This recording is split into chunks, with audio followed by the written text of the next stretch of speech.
Saudara yang dikasih oleh Tuhan, hari ini kita akan merenungkan satu judul firman Tuhan.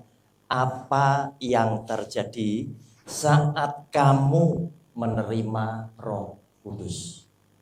Saudara yang dikasih oleh Tuhan, ketika orang Kristen hidup dalam kebenaran, hidup dalam kekudusan, otomatis Roh Kudus akan berkenan turun atas hidup saudara dan saya.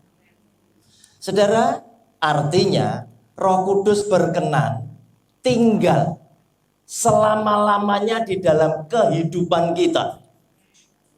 Jika kita hidup dalam kebenaran dan dalam kesucian.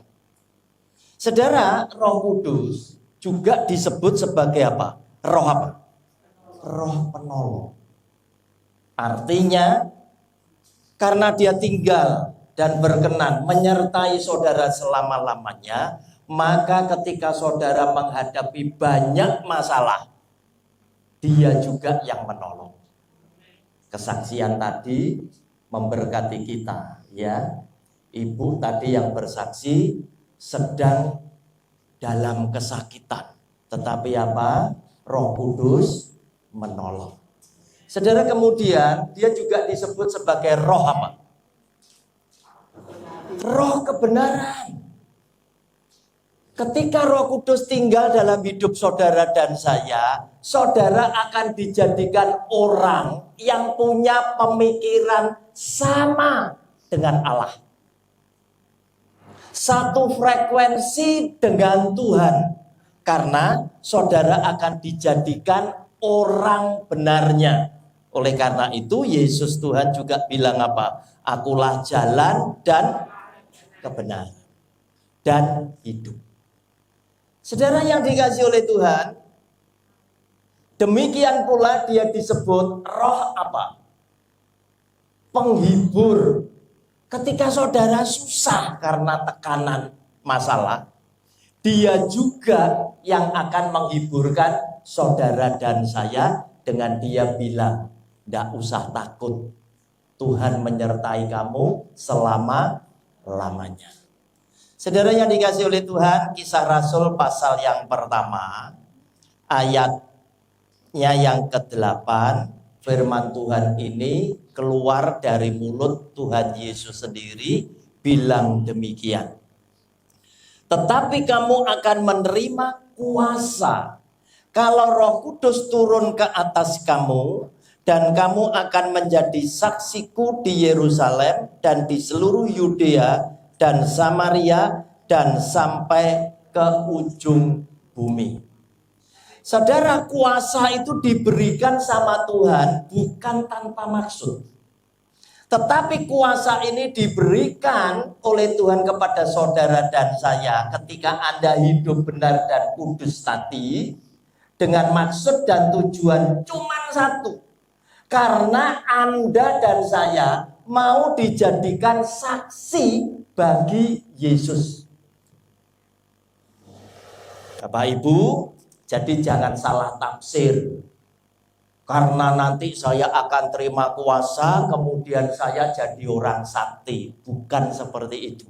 Ya, maksud Tuhan Yesus memberikan kuasa itu dengan tujuan yang cuma satu, karena terkait kamu akan tak jadikan saksi buat aku, yang lain tidak.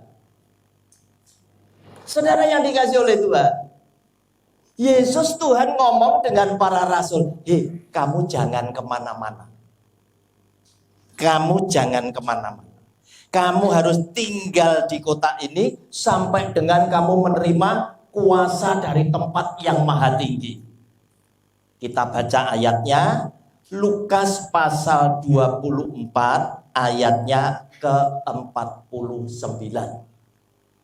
Saudara, boleh dicatat, nanti di rumah bisa dipelajari lagi, ya. Lukas 24 ayatnya yang ke-49. Dan aku akan mengirim kepadamu apa yang dijanjikan Bapakku, yaitu Roh Kudus, tetapi kamu harus tinggal di dalam kota ini sampai kamu diperlengkapi dengan kekuasaan dari tempat tinggi. Roh Kudus dikirimkan, saudara akan terima kuasa. Maksud Yesus Tuhan dijadikan untuk apa? Saksi buat hidupnya. Saudara, banyak orang Kristen salah tafsir. Mereka ngira kalau nanti Roh Kudus turun ke atas aku akan jadi hebat. Enggak. Aku akan jadi sakti, tidak. Aku akan kaya, tidak. Tetapi satu maksud Tuhan, yaitu saudara jadi saksi hidup Yesus. Yang cerita lewat lidahmu, yang cerita lewat kesaksian hidupmu bahwa Yesus ada dalam hidup saudara dan keluarga. Saudara, hal ini terkait dengan apa? Dengan maksud Tuhan Yesus membaptis saudara dan saya dengan apa? Saudara dibaptis oleh Tuhan Yesus dengan apa? Roh Kudus sama apa? Matius pasal 3 ayatnya yang ke-11. Saudara, ini jarang diajarkan oleh banyak pendeta. Kenapa? Karena kalau diajarkan Anda jadi kecut hatimu. Anda jadi tidak happy. Karena apa? Persepsi Anda setelah dibaptis oleh Roh Kudus, Anda jadi luar biasa. Bukan itu. Saudara lihat, Matius pasal 3 ayat 11. Aku, Yohanes Pembaptis, membaptis kamu dengan air sebagai tanda pertobatan. Tetapi ia, huruf besar, yang datang kemudian daripadaku lebih berkuasa daripadaku, dan aku tidak layak melepaskan kasutnya. Ia akan membaptiskan kamu dengan Roh Kudus dan dengan api. Kenapa apinya tidak pernah dijelaskan? Kenapa? Karena ketika api dijelaskan, saudara kecut hatimu. Karena ini menyangkut bahwa saudara mau dibawa oleh Tuhan Yesus, siap menderita seperti Kristus. Saudara tidak mau pasti. Kenapa? Karena pendeta selalu ngomong apa? Wah, kamu tuh biji mata Tuhan, kamu hebat, kamu dilepaskan dari masalah. Sampai doa Yabes yang di dalam Alkitab cuma satu ayat dibuat nyanyian. Saudara yang dikasih oleh Tuhan, kebahagiaan kita sebagai orang percaya jika kita boleh ikut merasakan penderitaan bersama Kristus. Sehingga ketika dia dimuliakan, kita pun ikut di dalam kemuliaan dia. Karena apa? Karena saya sudah juga merasakan penderitaan Kristus dalam hidup saya.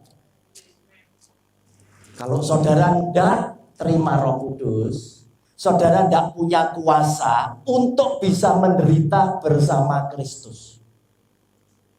Sebab ikut Kristus tidak mudah. Ikut Yesus tidak bisa jadi kaya. Dia tidak pernah cerita tentang kekayaan. Dia tidak pernah cerita tentang berkat jasmani.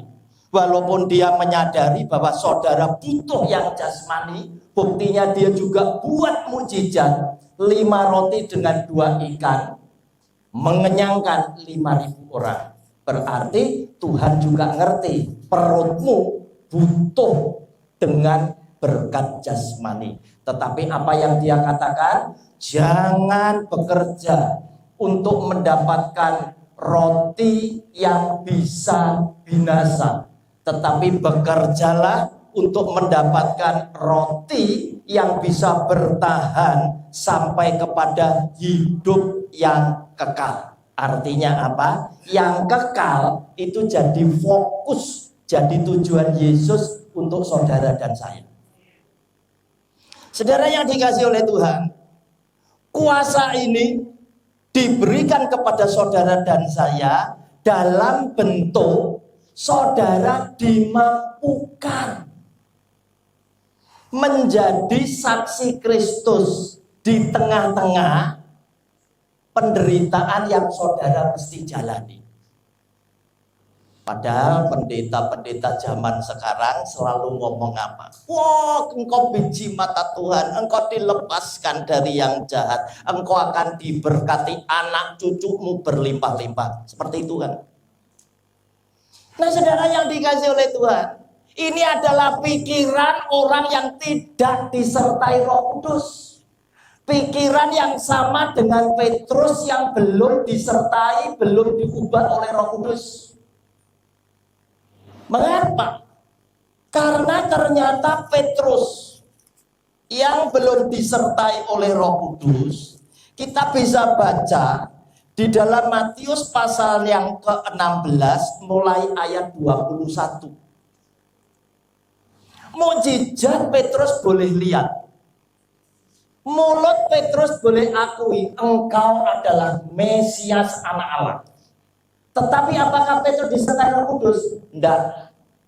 Para rasul disertai oleh Roh Kudus? Enggak. Buktinya apa? Mereka jadi pengecut. Mengunci diri dalam sebuah rumah karena mereka takut.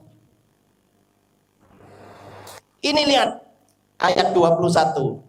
Matius 16 ayat 21. Sejak waktu itu Yesus mulai menyatakan kepada murid-muridnya bahwa ia harus pergi ke Yerusalem dan menanggung banyak penderitaan dari pihak tua-tua, imam-imam kepala dan ahli-ahli Taurat, lalu dibunuh dan dibangkitkan pada hari ketiga. Ayat 22 perhatikan. Tetapi Petrus menarik Yesus ke samping dan menegur dia. Katanya, Tuhan, kiranya Allah menjauhkan hal-hal itu. Hal itu sekali-kali takkan menimpa engkau. Persis dengan khotbah pendeta zaman sekarang. Sepertinya anak Tuhan itu pasti mengalami perkara yang baik. Ini Yesus Tuhan.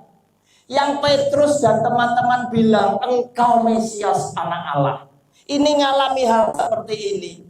Tetapi Petrus bilang, menarik Yesus ke samping dan menegur dia, Tuhan, ini tidak mungkin terjadi atas hidupmu. Ayat 23. Maka Yesus berpaling dan berkata kepada Petrus, apa? Enyahlah iblis. Engkau suatu batu sandungan bagiku, sebab engkau bukan memikirkan apa yang dipikirkan Allah, melainkan apa yang dipikirkan manusia. Nah, saudara mau ikut yang mana? Ikut kata Tuhan Yesus yang tertulis dalam Alkitab, atau ikut pendeta zaman sekarang yang gerejanya megah, ada di mall dan jemaatnya mungkin ratusan ribu? Mau milih yang mana?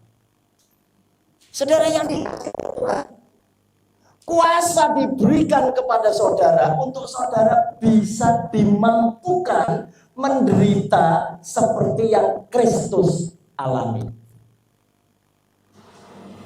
Nah, saudara yang dikasih oleh Tuhan, yaitu yang pertama, saudara dimampukan melakukan semua firman Tuhan Yesus. Tidak mudah loh. Orang Kristen seringkali dari semua daftar firman Tuhan, biasanya kan dipilih. Ini mau Tuhan, yang ini jangan, yang ini ayah sekali-sekali aja. Kan seperti itu. Zaman sekarang. Pilih-pilih firman. Yang tak lakukan tak seleksi. Mana yang aku suka, mana yang aku bisa. Mana yang aku bisa dapat pujian dari orang lain, ini yang tak lakukan. Yang ini tidak usah. Jika kau memberikan pertolongan kepada seseorang, lakukan dengan tangan kananmu, tetapi tangan kirimu tidak usah tahu. Ini tidak usah, Tuhan. Kenapa? Karena tidak dapat apa-apa. Nah, saudara yang dikasih oleh Tuhan, sering hal-hal seperti itu dilakukan oleh saudara dan saya sebagai orang yang ngakunya percaya kepada Yesus Kristus Tuhan. Nah, saudara, kuasa ini diberikan untuk menjadikan saudara dan saya itu dimampukan menderita seperti yang Kristus sudah alami. Nah, saudara, kita pun akan dijadikan oleh Dia sebagai saksi. Saksi bukan cuma kita bisa menghadirkan mujizat, bukan hanya itu. Tetapi yang lebih penting, saksi yang menceritakan, yang memperagakan hidup Kristus dalam hidup saudara dan saya. Tetapi kebanyakan kita sukanya apa? Kalau kita jadi saksi yang bisa datangkan mujizat. Kenapa? Karena nanti ujung-ujungnya akan jadi terkenal, ujung-ujungnya akan terjadi apa? Banyak undangan, banyak apa? Banyak PK. Betul ya? Nah, saudara yang dikasih oleh Tuhan, apa yang dikatakan oleh Tuhan Yesus ketika kuasa itu diberikan kepada para muridnya? Matius pasal 10 ayat 7 dan ayat 8 ini keluar dari mulut Tuhan Yesus sendiri ketika Dia mengutus para muridnya. Dia bersabda demikian. Matius 10 ayat 7 dan 8. Pergilah dan beritakanlah kerajaan sorga sudah dekat. Artinya apa? Firman-Nya Tuhan Yesus ini disuruh beritakan, disuruh mengkhotbahkan, disuruh menyampaikan kabar sukacita, kabar keselamatan ini. Kemudian karena kuasa itu diberikan, ayat 8 Dia bilang, sembuhkanlah orang sakit, bangkitkanlah orang mati, tahirkanlah orang kusta, usirlah setan-setan, kamu telah memperolehnya dengan cuma-cuma, karena itu berikanlah pula dengan cuma-cuma.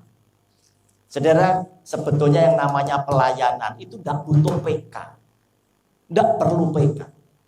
Kenapa? Karena ini adalah pengabdian. Karena ini adalah anugerah. Kenapa Tuhan ada begitu banyak orang yang lebih hebat dari saya, Tuhan pilih saya. Memangnya ada orang lain lagi? Firman Tuhan bilang, Tuhan bisa jadikan anak Abraham dari batu ini. Artinya apa? Sebetulnya Tuhan tidak butuh siapa-siapa. Tetapi ketika Tuhan pakai kita, itu sebuah anugerah. Yang kalau toh kita tidak dapat apa-apa, kita ini sudah menjadi orang yang dipilih oleh Allah. Menjadi satu anugerah, bakti saya dan keluarga itu diterima oleh Dia. Tetapi zaman sekarang, mohon maaf bicara, pembicara ini ada kelasnya. Oh, kalau Bapak ini kelasnya 1 juta, paling apa? Jemaat 50. Oh, Bapak ini 2 juta, jemaatnya 150. Tapi kalau sudah 5.000, ya minimal 5 juta lah. Belum hotel, belum transportasi, belum makan pagi, makan siang, dan lain sebagainya. Saudara yang dikasih oleh Tuhan, mulai kapan pikiran seperti itu? Bukankah Tuhan punya orang-orang yang hebat, itu bisa ngomong, Tuhan, hari ini mujizat terjadi, itu bukan karena aku. Itu oleh karena apa? Roh penolong tadi memakai orang ini menjadi orang yang hebat. Saudara, kalau saudara baca di Kisah Rasul, bayang-bayang Petrus apa? Menyembuhkan orang sakit yang keserempet bayang-bayang Petrus. Mereka yang sakit digelar. Mereka berharap kalau Petrus lewat, bayang-bayangnya kena yang sakit. Mereka berkeyakinan yang sakit disembuhkan. Dan itu terjadi. Saudara yang dikasih oleh Tuhan, mengapa demikian? Karena memang para rasul diberi kuasa oleh Tuhan untuk melakukan hal-hal yang ajaib, hal-hal yang demikian untuk memuliakan nama Tuhannya. Tetapi para rasul tidak pernah dengan keajaiban yang terjadi, kemudian keajaiban itu diarahkan untuk mendatangkan pujian terhadap dirinya sendiri. Enggak pernah. Tidak pernah. Tidak sama dengan zaman sekarang. Mau mendoakan orang aja di video. Betul. Masuk ke kampung-kampung di video. Betul Bapak Ibu. Terus mendoakan orang. Orang ini sembuh, videonya viral. Saudara yang dikasih oleh Tuhan, lihat itu. Mereka tidak pernah lakukan itu. Nah saudara, saya bilang sama mereka, kalau kamu diberi karunia Roh Kudus, yaitu bisa menyembuhkan orang sakit, bertindaklah cerdas. Zaman Tuhan Yesus, rumah sakit itu tidak ada. Orang ketemu itu di pasar, di tempat orang-orang berjualan. Maka ketika Tuhan Yesus dan rombongan itu lewat, semua pada datang ke sana. Tapi sekarang ada rumah sakit. Kalau kamu memang dikarunia dengan karunia kesembuhan asli, datang ke RKZ, betul. Datang ke DR Sutomo, datang ke Raya Darmo, semua biar sembuh dan pulang, kan begitu. Kenapa harus cuma satu orang aja di video? Kenapa? Karena mereka ingin memuliakan dirinya sendiri. Tetapi ketika engkau disertai oleh Roh Kudus, kamu tahu siapa yang sedang berkarya di dalam hidupku. Siapa yang sedang memberikan mujizat ini, kuasa ini kepadaku adalah Dia yang Maha Tinggi, Allah Sang Pencipta yang sedang memakai aku. Dan orang yang disertai oleh Roh Kudus, oleh karena Roh Kudus di dalam Alkitab hanya akan bersaksi untuk Yesus, maka orang yang disertai oleh Roh Kudus akan mencontoh hidup Yesus Kristus Tuhan. Yang pertama, kerendahan hatinya pasti menonjol. Dia pasti gak sombong. Kerendahan hatinya pasti menonjol. Berikutnya, kerendahan hati ini pasti disertai dengan kasih sayang dengan sesama yang lain. Oh Tuhan, aku tahu aku sebagai hamba-Mu, kalau aku bangun gereja, kira-kira gereja yang lain aman atau tidak, itu jadi pikiran saya. Jangan sampai aku buat gereja, kemudian ini dipenuhi oleh jiwa-jiwa dari gereja sebelah. Buat apa? Gerejaku penuh, sana tutup. Bosnya sama. Itu pasti ada dalam pemikiran orang ini. Saya ditelepon teman saya, Pak Roni, kami mau buka di Grand City.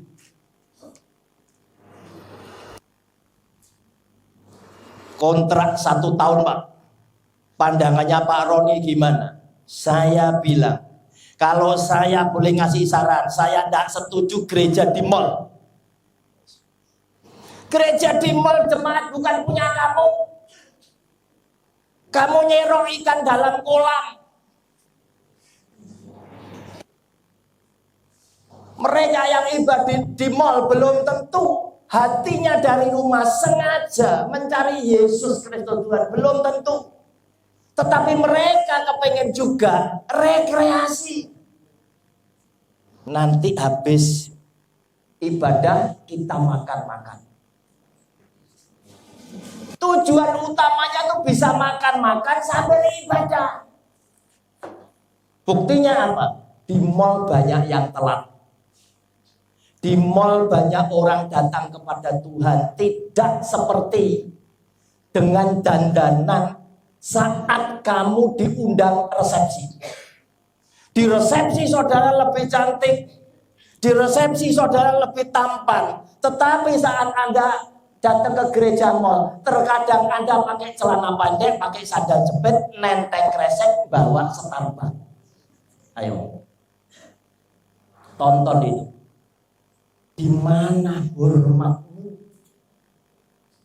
Di mana kekudusan Allah ini kau jaga?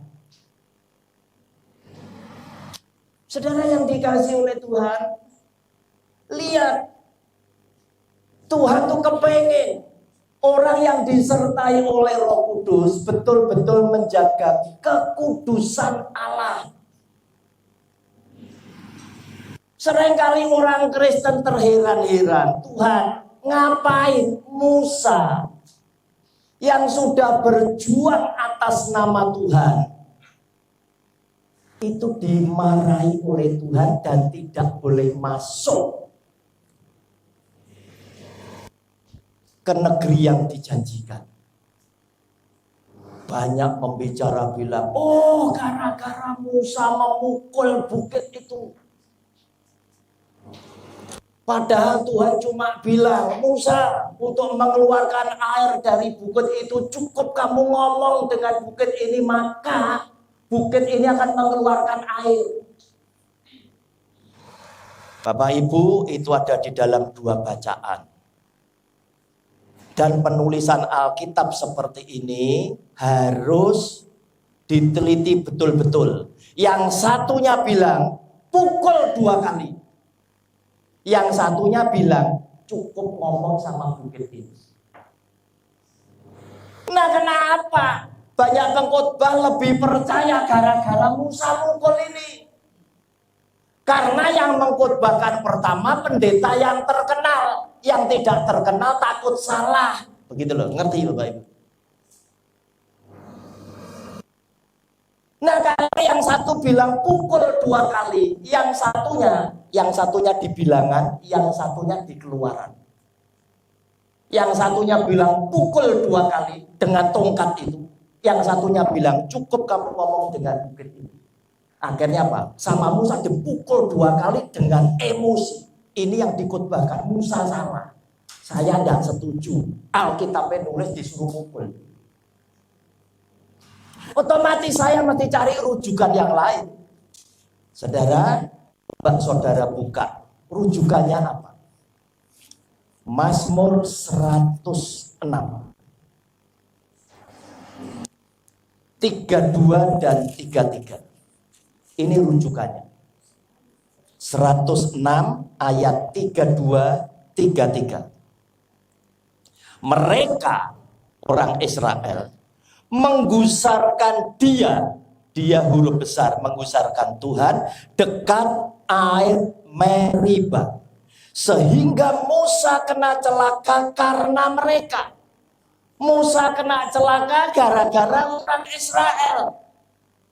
Sebab mereka, orang Israel, memainkan hatinya, huruf kecil, memainkan Musa. Sehingga ia teledor dengan kata-katanya. Musa itu ngeprok mukul bukit itu dengan ngomong. Dipukul 2 kali dengan emosi, dengan marah. Musa bilang, apakah kami, yaitu aku, Musa dan Harun, harus mengeluarkan air dalam bukit ini? Nah, seakan-akan apa? Yang mengeluarkan Tuhan atau Musa? Musa. Ini Tuhan marah.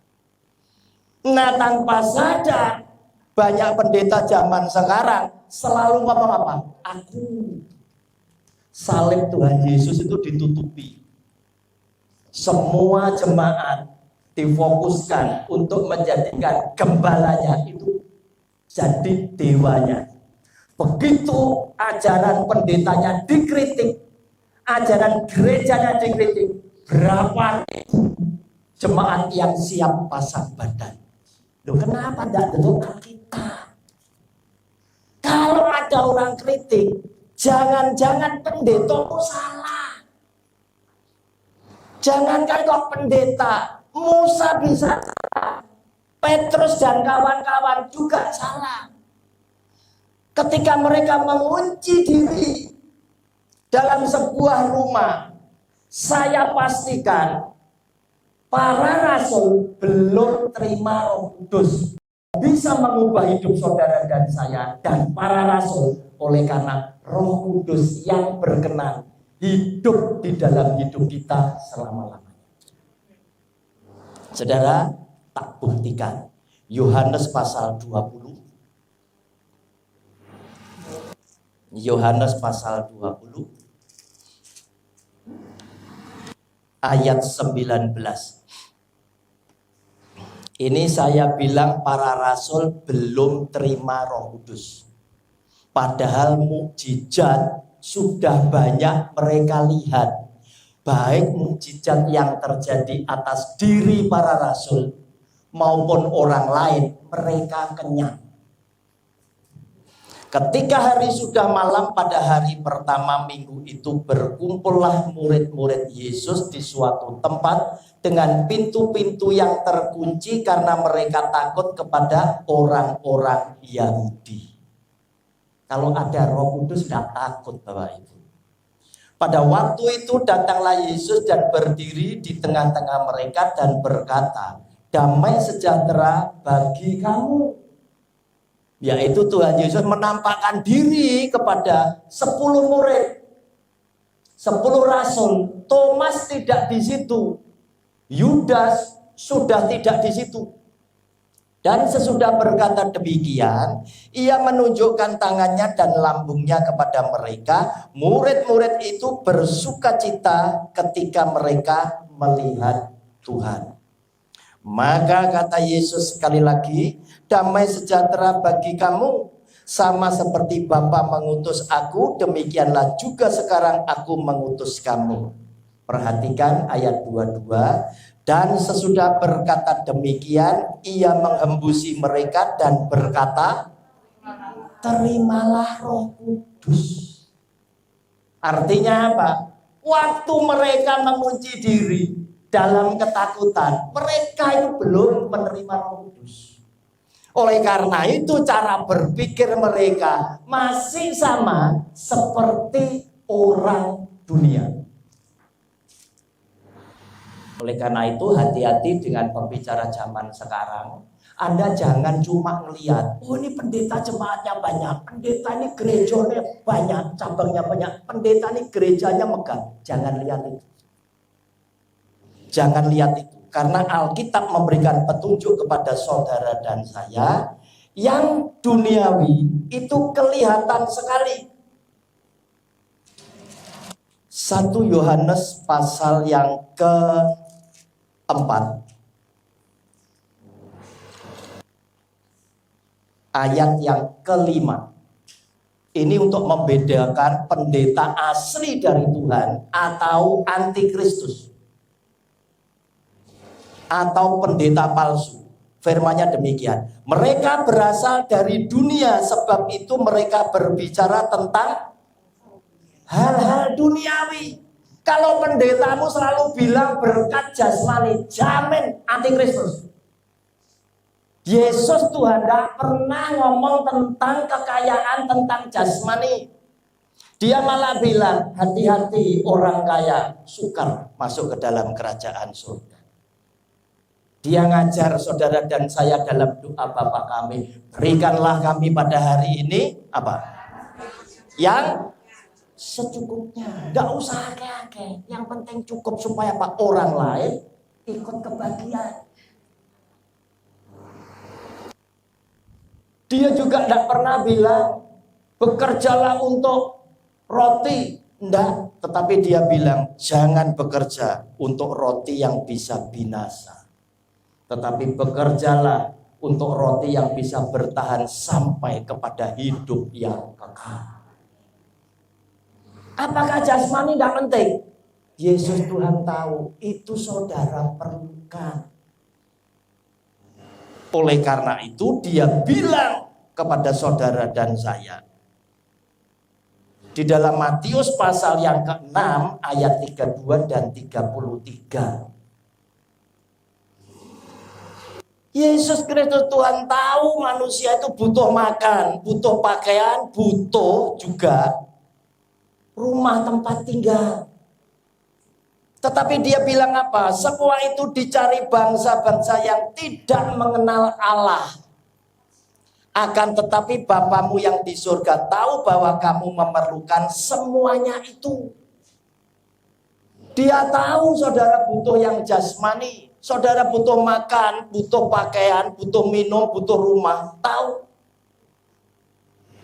Mungkin hari ini kita bilang, Tuhan, dolar tambah mahal. Tahu tempe boleh larang. Kenapa? Deli itu mampu dolar. Tetapi Tuhan selalu bilang, sebetulnya yang jasmani sudah tak selesaikan buat kamu. Kenapa? Karena aku adalah Allah yang menciptakan manusia dan tidak pernah meninggalkan umat ciptaannya. Ayat yang ke-33, tetapi carilah dahulu kerajaan Allah dan kebenarannya, maka semuanya itu akan ditambahkan kepadamu. Jadi kalau nanti beli makanan yang lauknya ada tahu tempe, tidak usah kaget kalau irisannya lebih tipis, ya. Mergone apa? Tahu tempe jadi mahal, mambu dolar, ya. Nah, saudara yang dikasih oleh Tuhan, ini yang Tuhan mau sampaikan buat saudara. Kalau Roh Kudus ternyata tinggal di dalam hidup saudara, turun dalam hidup saudara dan menyertai saudara, saudara bukan cuma diberi kuasa saja, tetapi dijadikan saksi buat menceritakan hidup Yesus. Ketika apa? Ketika engkau mendapat tekanan oleh karena masalah.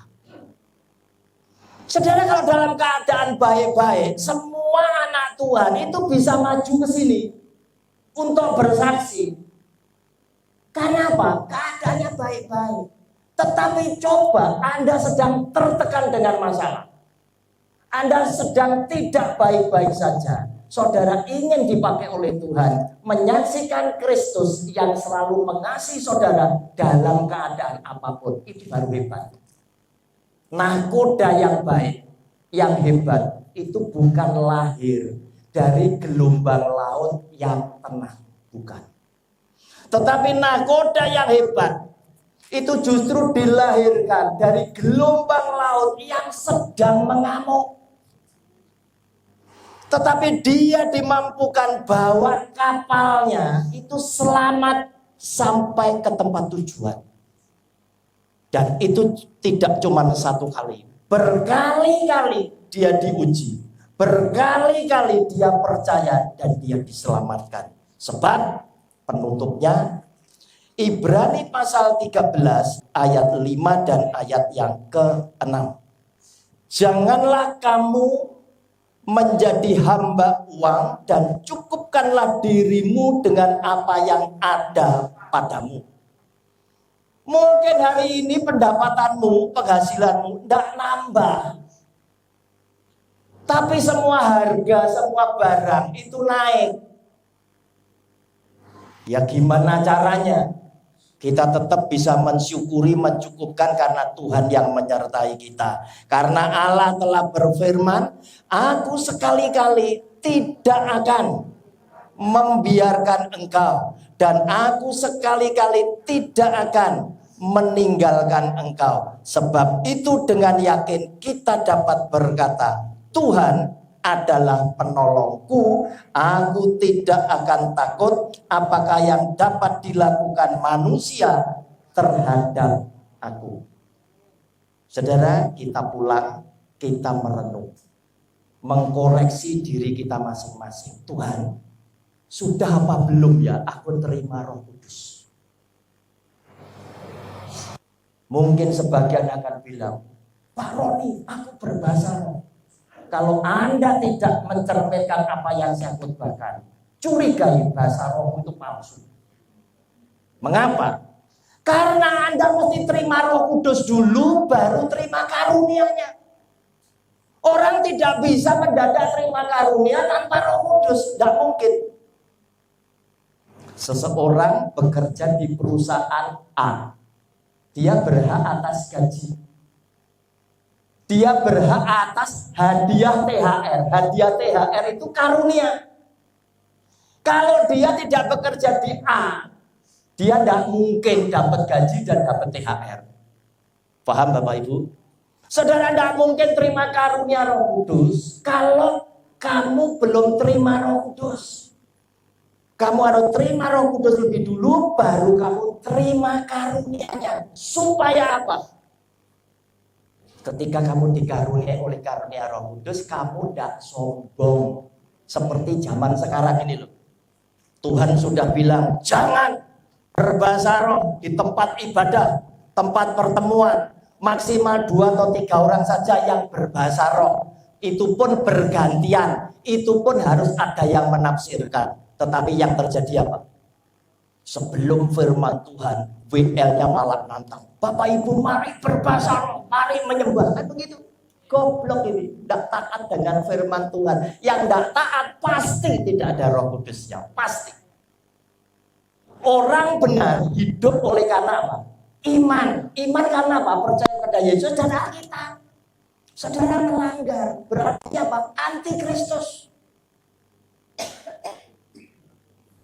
Nah, sehingga dengan demikian, saudara nanti pulang koreksi, Tuhan, aku sudah terima Roh Kudus belum?